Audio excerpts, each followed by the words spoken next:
Boa noite, desculpa esses minutinhos de atraso, não tava conseguindo conectar aqui e não tava conseguindo ligar a câmera. Quero saber se tá tudo bem com vocês, se vocês estão me vendo e me ouvindo bem. Se estiverem me vendo e me ouvindo bem, digita 2, por favor.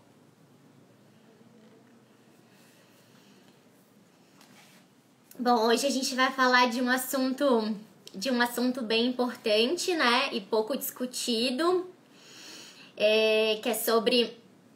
Tá certo, obrigada. Que é sobre por que as crianças são maltratadas, né? Bom, para começar, vamos falar que violência é um problema de saúde pública, né? Quanta coisa, quanta notícia, quando a gente liga o jornal, quando a gente tá vendo TV, a única coisa que passa é sobre a questão da violência. Hoje eu tenho uma companheira aqui pra fazer a live. Passa muita coisa sobre violência. Eu sei, ela tá em participação especial. Quanta notícia a gente vê sobre violência, sobre alguma coisa que aconteceu. Muito pouco a gente vê sobre a violência contra as crianças, mas quando aparecem essas notícias, elas são notícias que geram muito impacto, né? Porque não é uma notícia assim que a criança sofreu alguma coisa mas a criança tá bem, né? Continua viva. Ela, né? Foi geralmente é uma notícia que chega porque foi o extremo da violência, né? Parece que só impacta as pessoas no momento que aquela notícia, que aquele acontecimento já passou do limite, já ultrapassou o limite. Por exemplo, o que acontece? Diversos casos de violência de crianças a gente teve. Como o quê? A questão lá da Isabela Nardoni, do menino, foi esse ano, né, do Henry, acho que é isso, com o padrasto e com a mãe. Qual foi outra notícia daquele menino Bernardo? Todas essas notícias, elas chegaram ao extremo. Quer dizer, parece que só houve uma preocupação quando as pessoas viram, meu Deus, a criança, né, faleceu. Tipo, olha que absurdo a gente precisar chegar nesse estágio para tomar consciência de que isso acontece direto, de que isso muitas vezes não vira notícias, ou muitas vezes a gente até finge que não está acontecendo, né? A gente sabe, por exemplo,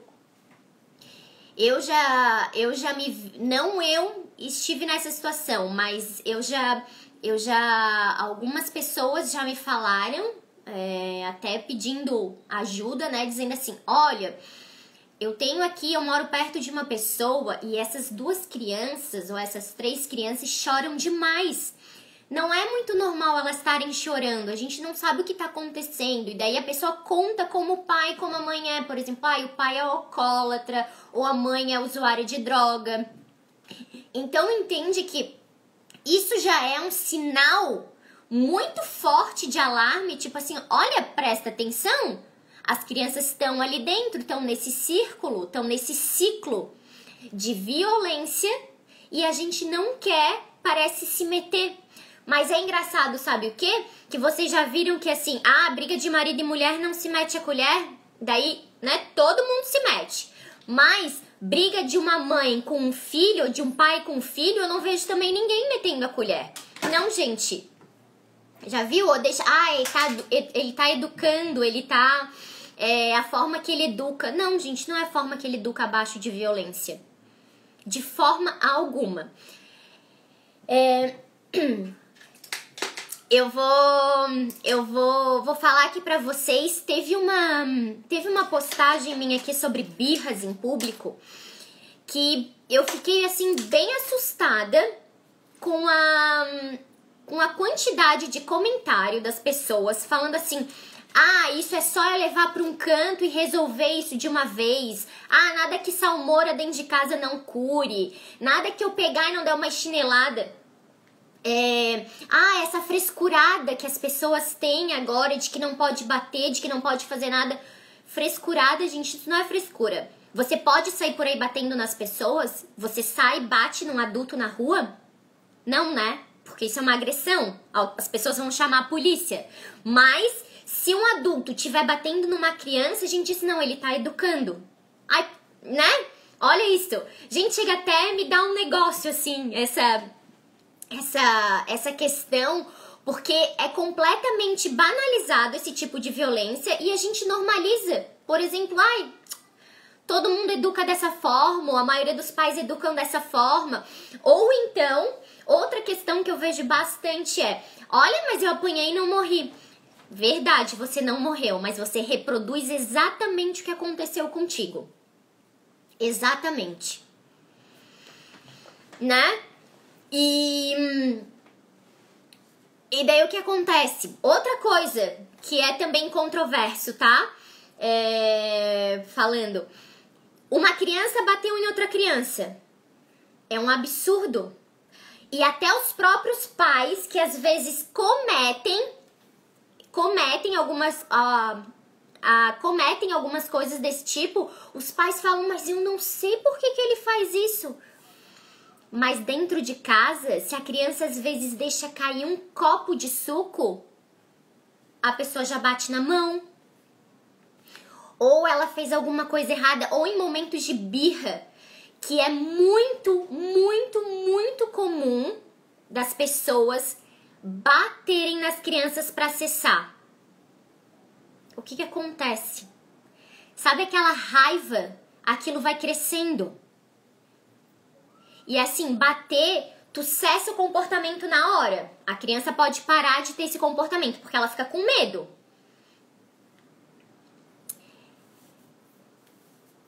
Então, às vezes é bem isso.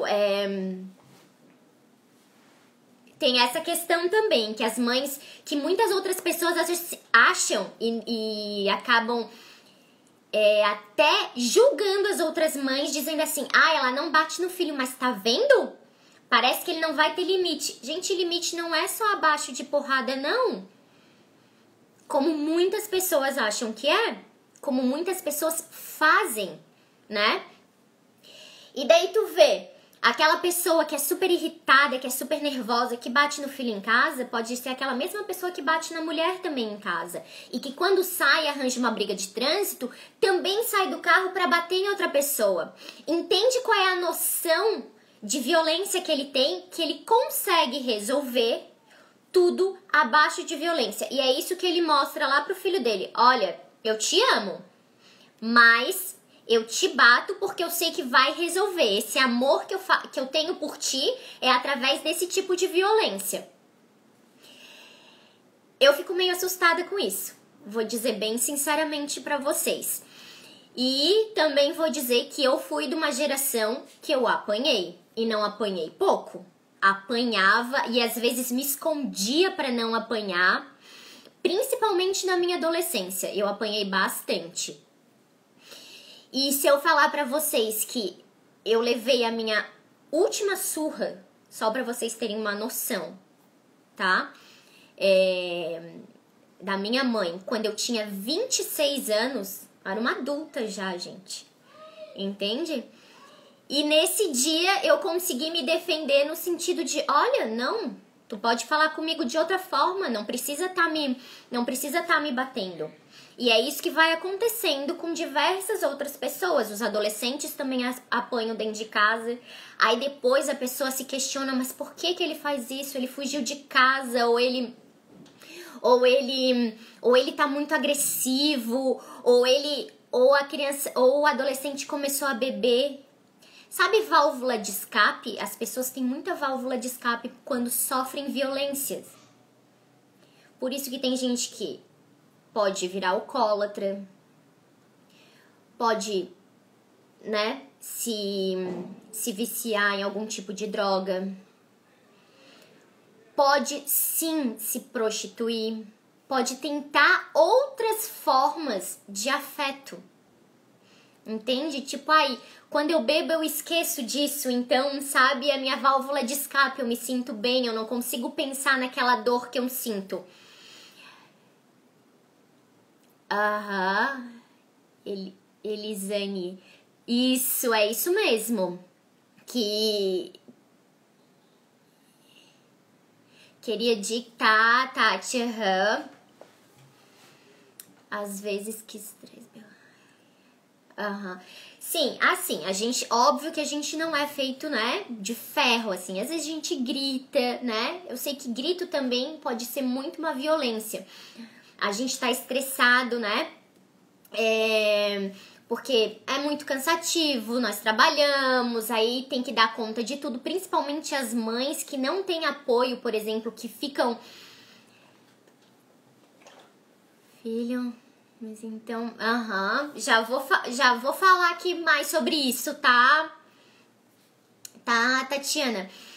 E daí a gente se sente muito sobrecarregada. E muitas vezes essas mães não querem bater, mas elas acabam depois, né, ficando mal por esse sentido, porque elas estão ali naquele caos ali, né? Tá pegando fogo tudo, então... O que acaba acontecendo? Elas acabam batendo tudo no impulso. Uma das coisas que eu digo pra vocês é assim, uma dica, vou dizer uma agora.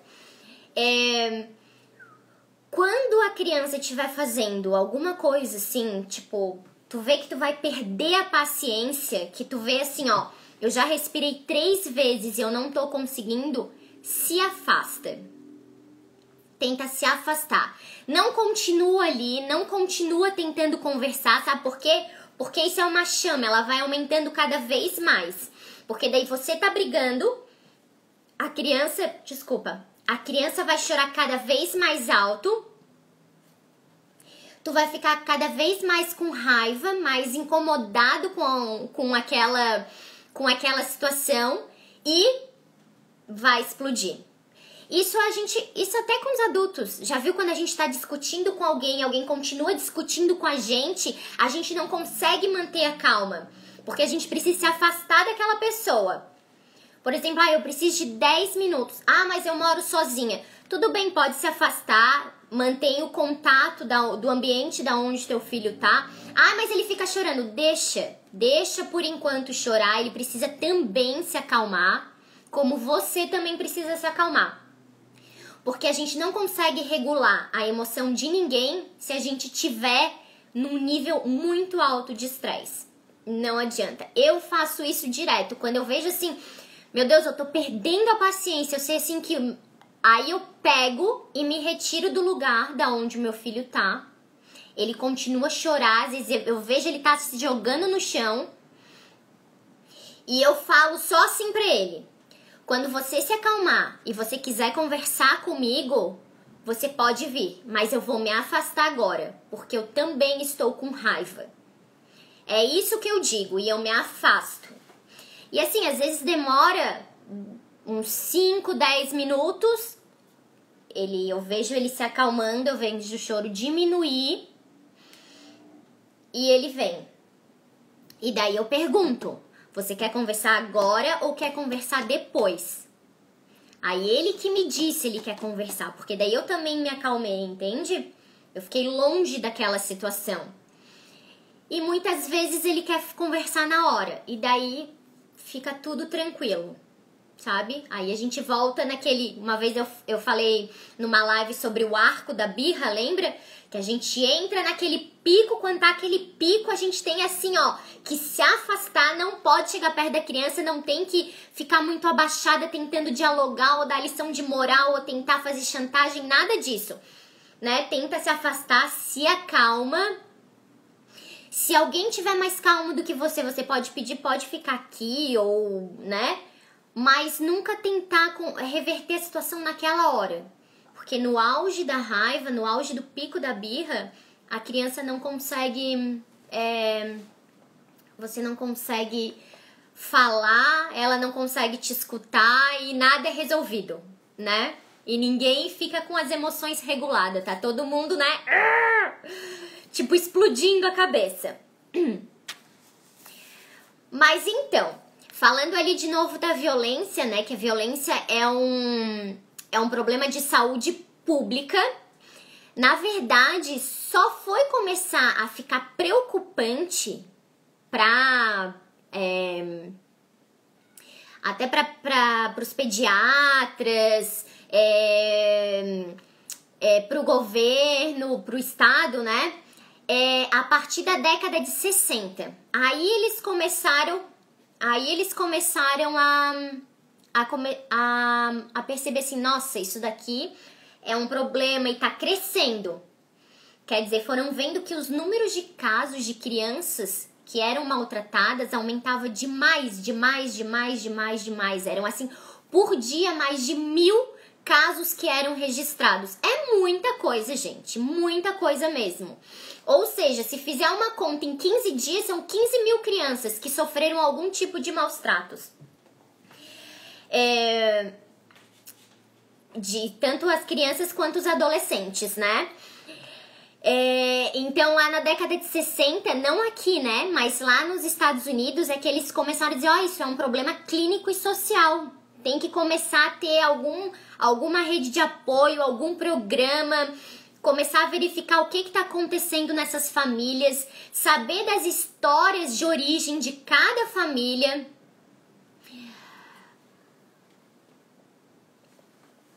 É muito engraçado. Eu já vou respondendo vocês, tá?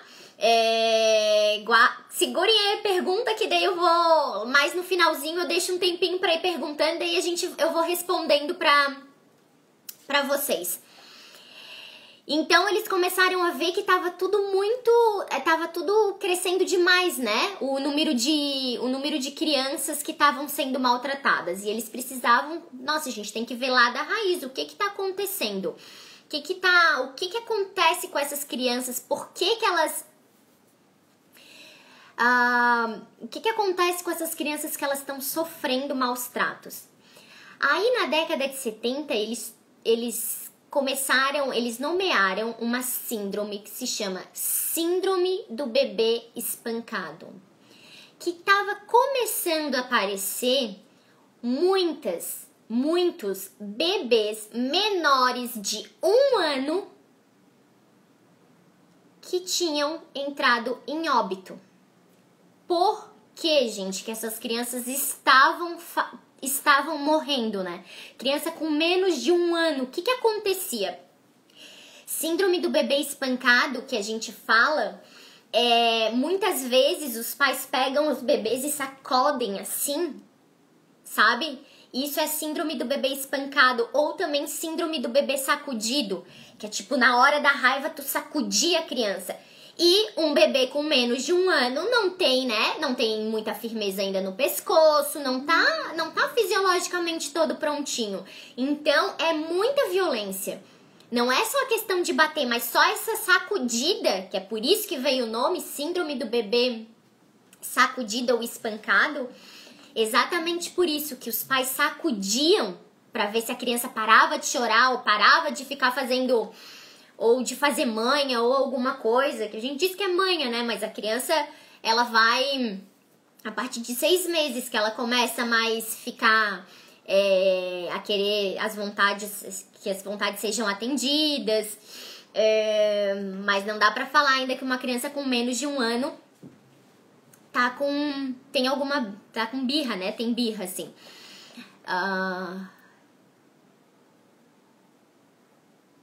Com os amigos de... geralmente as crianças acabam também fazendo isso, batem de volta, né? Mas vou falar tudo isso depois pra vocês. Então, o que eles começaram a perceber? A gente tem que ver o que tá acontecendo nessas famílias. Que problemas que elas estão enfrentando, que essas crianças estão sendo maltratadas, muitas vezes chegam a óbito, né? que é esses casos que eu falei ali no início, do Bernardo, do Henry, da Isabela e outras crianças que a gente às vezes vê criança não, bebê, né? Que eu não bato nele. Bom, tá, já vou falar tudo isso. Então, o que aconteceu? Eles acharam que tinha muita violência doméstica. Essas crianças estavam presenciando muita violência doméstica, muita violência intrafamiliar, ou seja, ali dentro da família, né? E o que podia ser essa... Por que será que eles estavam reproduzindo, não? Por que será que eles estavam sofrendo essas coisas? Muitas vezes, essas violências. O que acontecia? Vamos lá investigar a família de origem dessas crianças. Tiveram um passado, a infância deles foi extremamente de negligência e maus tratos. Então, eles reproduzem essa forma de educação. Era assim que eu fui educado, então é assim que eu vou educar. Lembra daquilo que eu falei do apanhei e não morri? Tá aí, ó. De certo, muitas dessas pessoas foram educadas dessa forma e reproduzem da mesma maneira. Outra coisa, pais que podem ser viciados tanto em álcool como em drogas, nessas substâncias assim, que daí acabam mesmo sendo mais violentos, porque eles perdem o controle, né? O álcool e a droga, eles agem no cérebro de uma maneira que tu meio que não consegue mais ter muita racionalidade, assim, não consegue tá como se fosse pensar de uma forma... fugiu a palavra. Como se fosse pensar de uma forma mais, assim, tentando resolver um problema, né? E não, vou exterminar esse problema, assim, batendo, porque isso resolve mais rápido. Tipo, eles são mais impulsivos mesmo, né? Como se você perdesse o medo de estar fazendo as coisas. Outra coisa eram pais que tinham problemas psíquicos, psiquiátricos,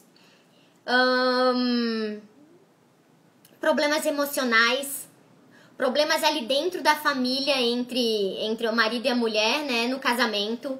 Então, o que vai acontecendo? Essas pessoas vão batendo nas crianças. Porque se uma pessoa tem um problema, por exemplo, psíquico, emocional ou psiquiátrico, ela precisa estar em tratamento. Em tratamento como? Se é um problema psiquiátrico, ela precisa estar ou tomando medicação, porque existem milhões de transtornos, um monte de doenças, então de doenças, transtornos, né? Que a pessoa precisa estar medicada.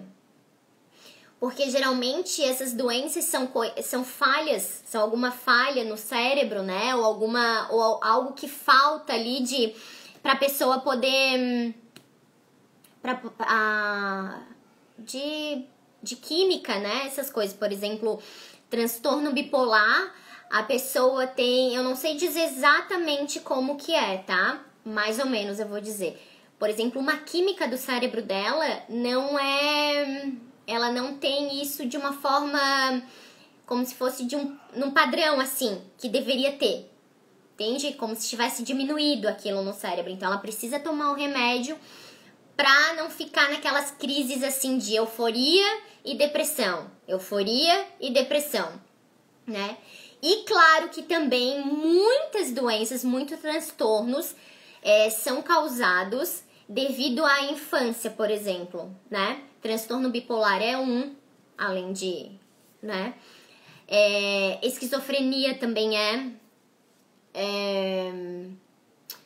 TOC, que é transtorno obsessivo compulsivo, que eu lembro agora essas 3. Então, tudo isso pode ser, assim, uma consequência do que tu viveu na tua infância, né? O TOC, por exemplo, se uma pessoa desenvolve, é porque ela tem aquela necessidade extrema de controle de que as coisas não saiam erradas. Ou seja, em algum período lá da vida dela, seja criança, adolescente, alguma coisa aconteceu, que daí a pessoa precisa investigar a fundo, né?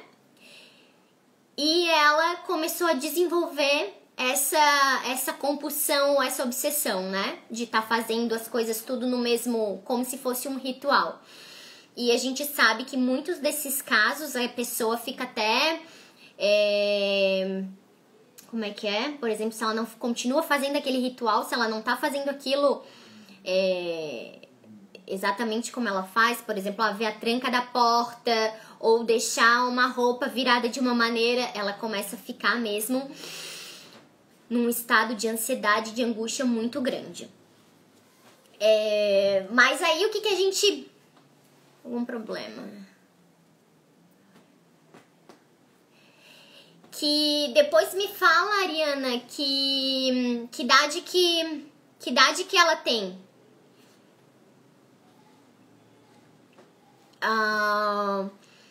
E o que acontece? Mas daí a gente pergunta assim, tá, mas como é que existem pessoas que sofreram maus tratos ou tiveram essa infância violenta e não reproduzem isso nos filhos? Bom, diversos fatores. Quais foram as experiências dela de vida depois desses acontecimentos? Será que ela teve outras pessoas que puderam mostrar uma outra forma de se relacionar? Porque, claro, a nossa... Ela é muito inquieta e muito agoniada. Tá. Depois eu vou perguntar uma coisa pra ti, então. Sobre isso.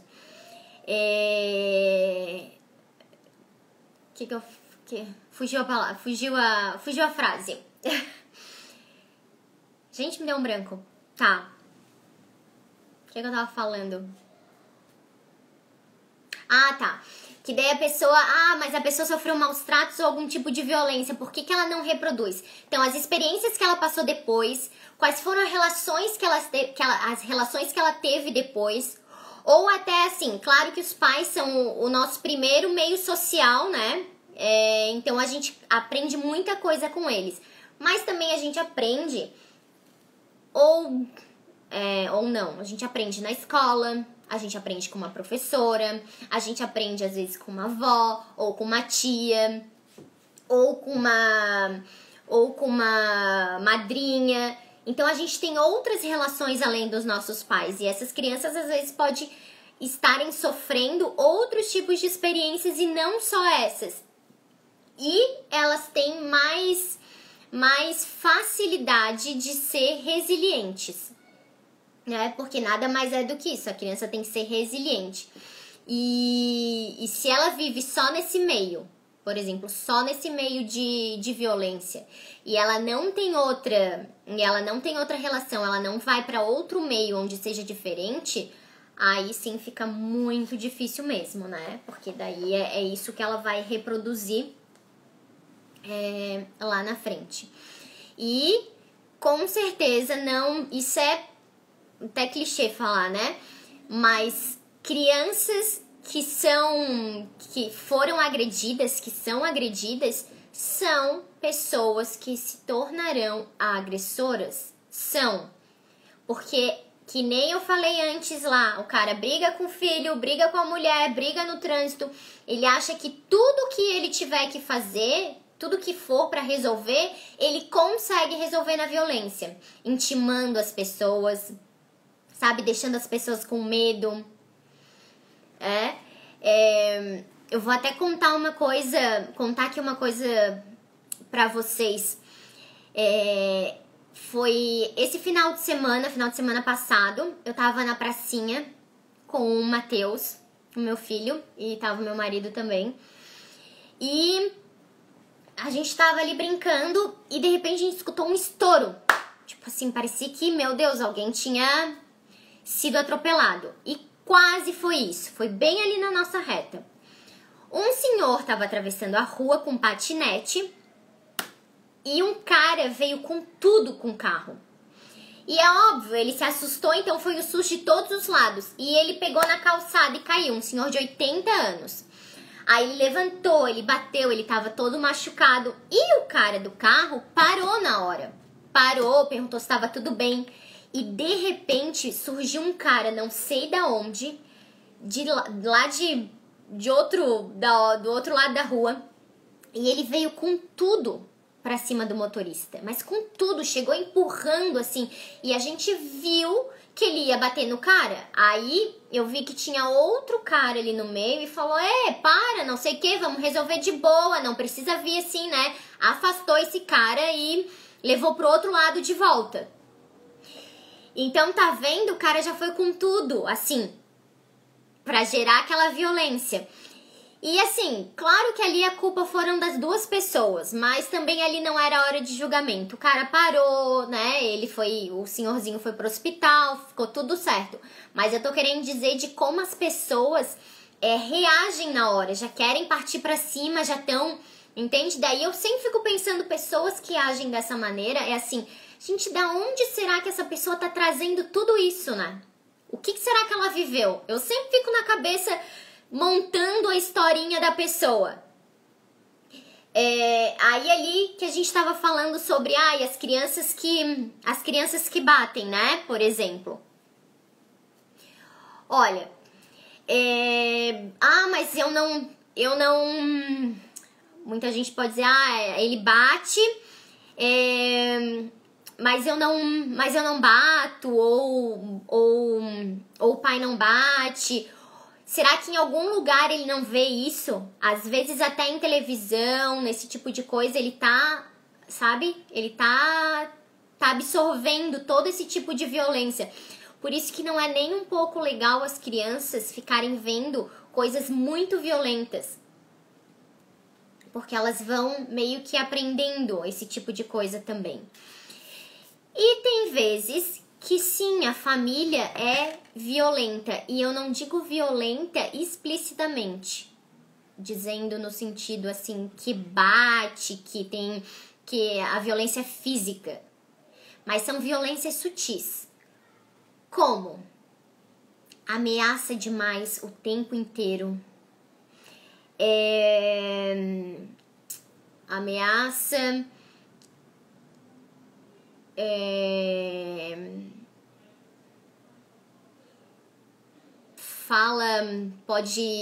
pode ameaçar também com retirada de amor, além de ameaça dizendo, se você não fizer isso, vai acontecer isso, sabe? Amedrontando a criança nesse tipo de coisa. Ou negligenciando a criança, né, em coisas básicas, assim, e sutis. Às vezes de carinho, de afeto, essa coisa de retirada de amor, né? Isso também é uma negligência. Eu vou contar aqui pra vocês também outra história, pra gente ver como a gente fala, parece que não sofria nada, parece que não tem nada. E são coisas assim muito, muito, muito sutis. Era um bebê, acho que de uns 8 ou 9 meses, isso foi uma notícia, acho que foi na Espanha, não lembro bem, do bebê que chegou a óbito, né? E eles foram ver, chegaram na casa, né? No dia que receberam a denúncia. A criança não havia sido trocada há 5 dias. Há 5 dias não trocavam a fralda da criança. Parece assim super banal, né? Tipo, não trocar a fralda. Como que uma criança, né, pode morrer assim? Gente, infecção? Tu não troca, ela fez cocô, ela fez xixi, olha quanta coisa vai acontecendo por negligência. Daí depois foram descobrir que os 2 pais eram usuários de drogas, tinha um monte de outro problema ali envolvido na família. Então, a criança nasceu, viveu 9 meses, viveu 6 ou 7 meses, 8, não lembro, e aconteceu isso com ela. Gente, se vocês quiserem perguntar agora alguma coisa, eu vou respondendo também, tá? Mas ali, vou primeiro falar ali não lembro como é que era o nome que perguntou da criança que bate de volta, né? Que as mães ficam julgando. Bom, primeira coisa, eu te digo assim, a gente tem que começar a abstrair esses olhares das pessoas. E se alguém fala assim, olha, tem que bater, tem que isso, já viu que tem gente que fala assim, né? Tem que bater pra dar limite. Não, eu não preciso dar limite assim. Eu dou limite de outra forma. E isso não me faz uma mãe permissiva ou que aceito tudo que o meu filho faz. Porque parece que a gente tem que viver em dois extremos. Ou autoritária demais, que bate, que ameaça, ou permissiva, que deixa a criança fazer nada. Parece que não tem aquele meio termo, não tem um meio pra gente educar. E tem, sempre tem. Daí elas ficam te julgando, dizendo que devia bater. Não, não bato. E assim, se você acha que está interferindo demais no comportamento do teu filho, sim, eu digo que você ou se quiser afastar, ou então começar a explicar pra ele, dizer, olha, quando acontecer esse tipo de coisa, não bate, não revida. Você pode segurar a mão quando a pessoa for te bater, sabe? Dá aquele limite. Porque às vezes quando uma criança vai bater em outra, e eu já tive uma criança assim, eu vi uma vez uma criança fazer isso. E eu vi que nunca mais nenhuma criança chegou perto pra bater nela, porque eu vi o jeito que ela falou. Era uma criança do lugar onde eu trabalhava. O menino chegou pra bater nele. Levantou a mão. Na hora que ele levantou a mão, eu vi a criança segurar a mão dele e falou, você não me bate. E falou assim, segurando a mão dele. Porque eu não bato em ninguém. Respondendo assim. Tipo, parecia um adulto, gente. Eu fiquei, né, de uma criança ter... E depois eu fui conversar com a mãe dele. Ela falou, não, eu explico isso pra ele. Que se alguém for bater, ele pode segurar, mas nunca revidar. E ela ensina pra ele se fosse até um adulto fazer isso. Você não me bate, porque eu não bato em ninguém, porque eu não estou te batendo.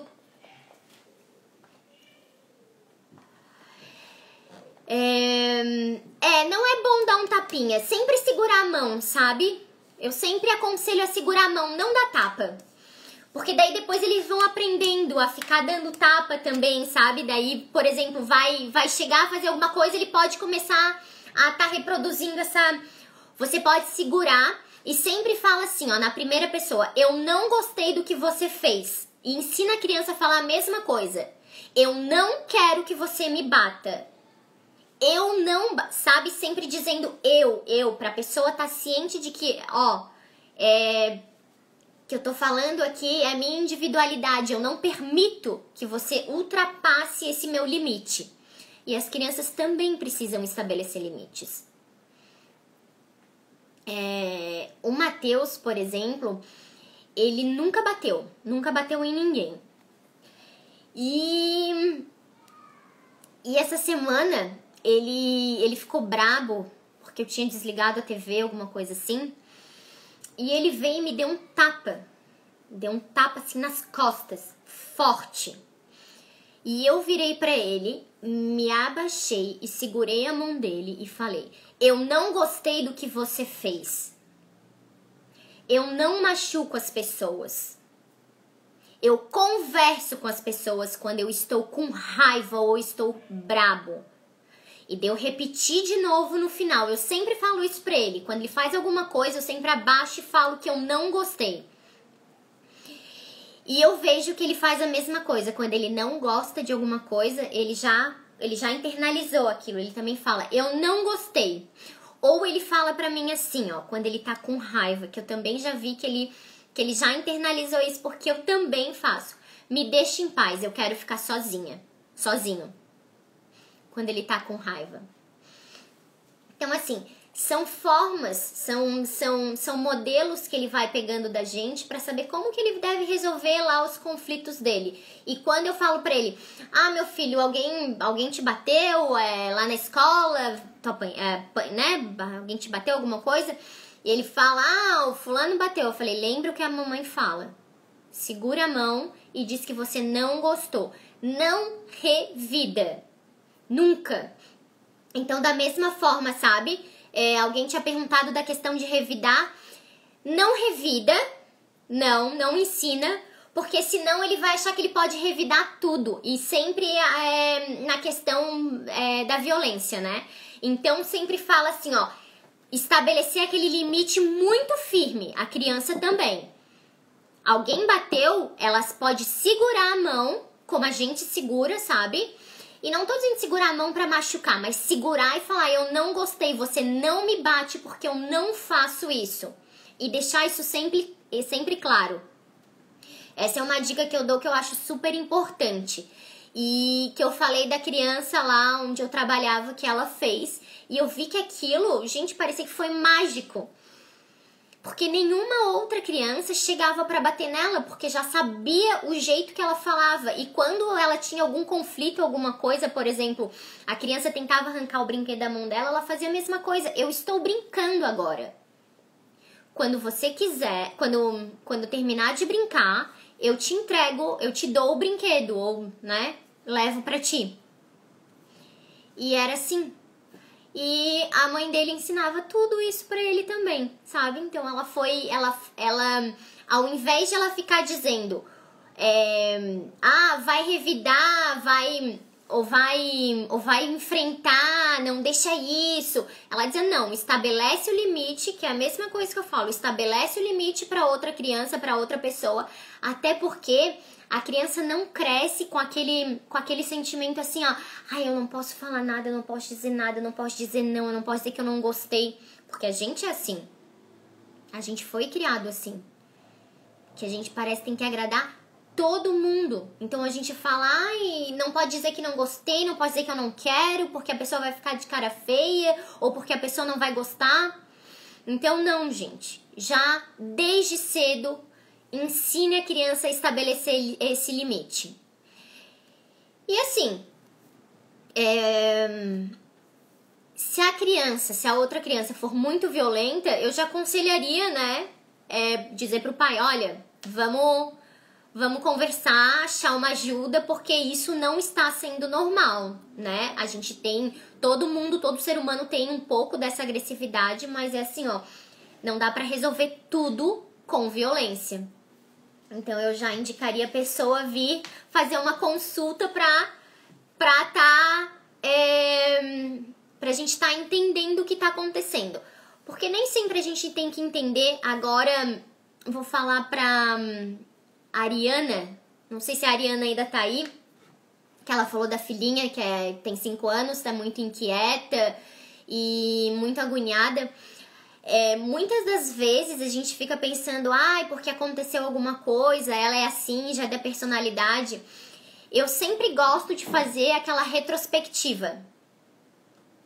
Retrospectiva como o quê? Saber desde o início o que aconteceu na gestação, no parto, como que foram os primeiros dias. Existem 2 autores que são pediatras e psicanalistas, que eles falam assim, no momento do nascimento de uma criança, eu já percebo qual vai ser a personalidade daquela criança.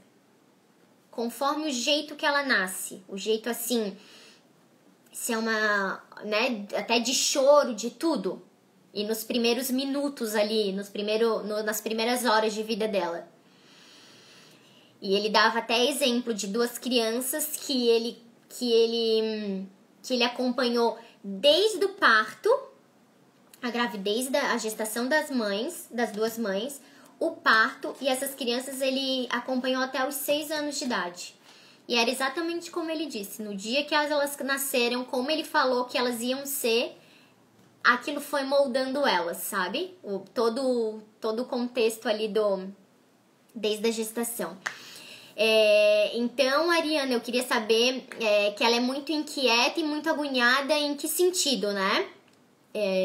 Quando ela tá irritada, ou ela é assim o tempo todo, ou quando é contrariada, sabe? Porque às vezes tem situações que a criança fica com um comportamento, né, um pouco mais irritadiço, ou mais, né, tá Eu queria só saber qual tipo, como assim de agoniada que ela fica, né? E de inquieta.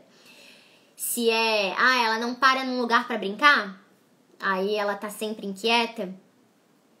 Se ela não para num lugar pra brincar, eu vou dizer que isso depende muito da personalidade da criança, se for isso, né? Que tem crianças que são mais calmas e tranquilas para estarem brincando, né? Elas estão mais focadas por mais tempo na brincadeira, e tem crianças que são mais dispersas. Mas isso também não é nada de anormal, tá? Isso é completamente normal.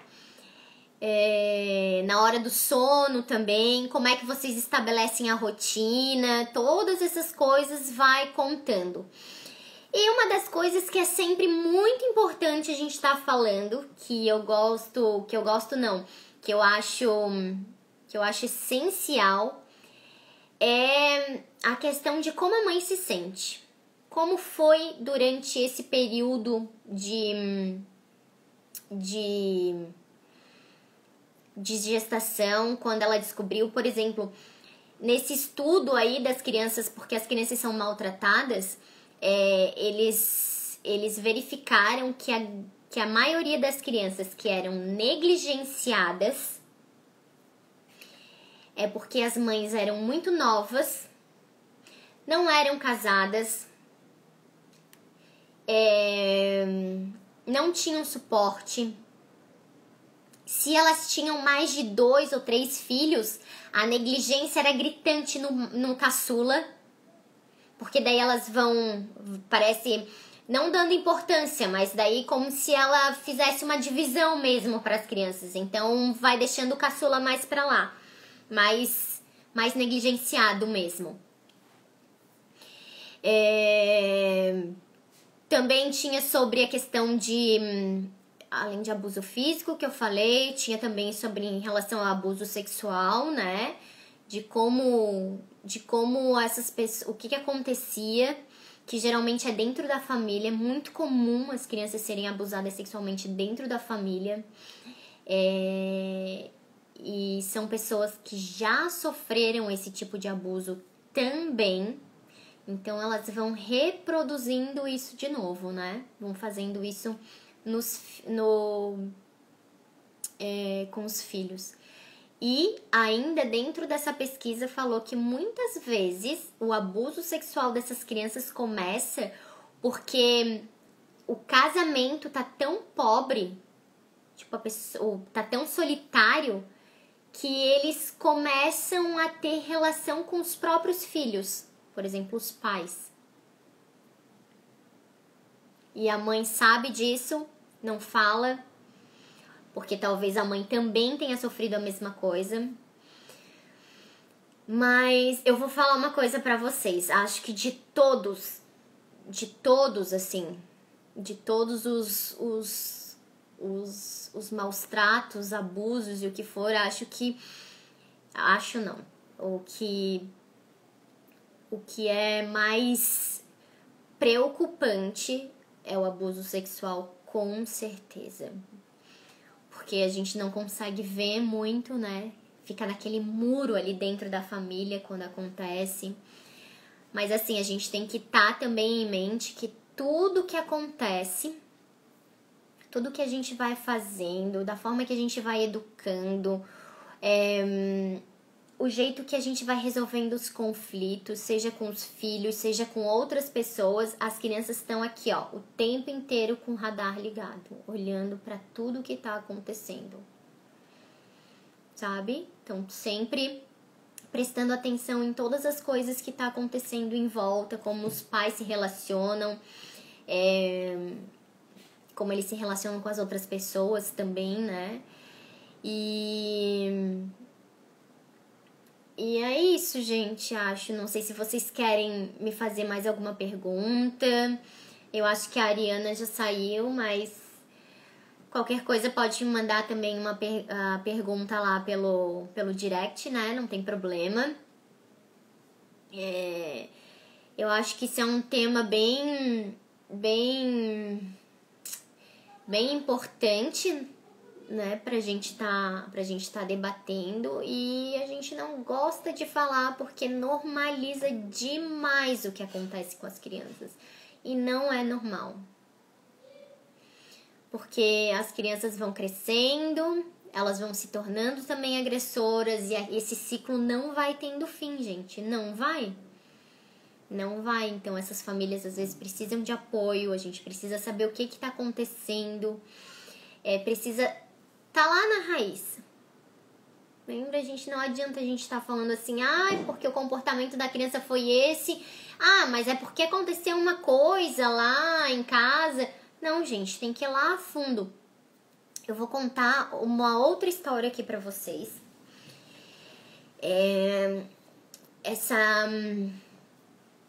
Foi uma colega que é psicanalista infantil também, só que é lá de São Paulo. Ela começou a fazer um tratamento com uma menina, e a menina não falava muito, ou falava muita coisa errada, e já tinha 13, 14 anos. Não, um pouquinho menos, uns 7, 8 anos. E ela vivia com um paninho cuspindo. E ela assim, mas o que será que acontece, né? Que ela tá sempre assim, não come direito, não fala muito e tá sempre cuspindo, tirando essa saliva da boca. O que ela descobriu? Que os pais, durante a gravidez inteira dessa menina, brigaram. Mas brigaram como? Ele brigava e ela engolia. Por exemplo, ela não conseguia se impor naquilo, ela não conseguia separar, ela não conseguia se separar no sentido de se divorciar, se afastar do cara. O que a criança ficou? Não conseguia falar. Olha isso, gente, olha o inconsciente, vocês estão, sabe? Por isso que eu acho assim, meu Deus, é um mundo mágico mesmo, inconsciente, porque tanta coisa que acontece. E o que acontecia? Como a mãe não falava, ela também não falava direito e vivia cuspindo. Que queria colocar aquilo pra fora, tipo, acumulava saliva. E assim foi indo, mas ela foi fazendo tratamento e depois de um tempo, né, ela começou a falar. Mãe, fala que o papai... Oi. Te amo muito, fala pro papai que eu te amo muito. Vem aqui dar um oizinho. Tá aqui. Oi, papai. Não é o papai, é o pessoal. Oi. Oi, papai, te amo muito.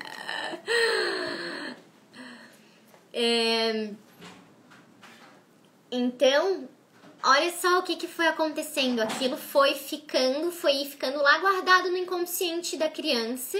Todo aquele problema psíquico que a mãe estava vivendo foi passando pra criança. E ela nasceu assim, né? Ficou assim depois de um tempo e foram descobrir... era por causa do casamento dos pais. Lógico que depois de um tempo ela se separou e a menina melhorou muito, né? Mas foi pelo fato de a mãe nunca ter colocado limite... De novo aqui com a nossa participação, segunda participação especial. Não ter colocado limite nele, né? Não ter falado o que ela queria. A menina ficou assim. E ficou com sequelas daí, né? Porque ela nunca voltou a falar assim, como a gente fala, né? Teve bastante mole. Teve bastante problema com isso. Bom, gente, não sei se vocês querem me perguntar alguma coisa. Mas se não, quero deixar aqui um agradecimento muito, muito especial, né? Muito obrigado por estarem aqui, por terem ficado aqui, né? Por terem participado. Desejo uma excelente quinta-feira, uma ótima noite. Um beijo grande no coração de vocês. É muito bom ter vocês aqui comigo. E até quinta-feira que vem. Tá certo? Um beijo, boa noite e fiquem bem.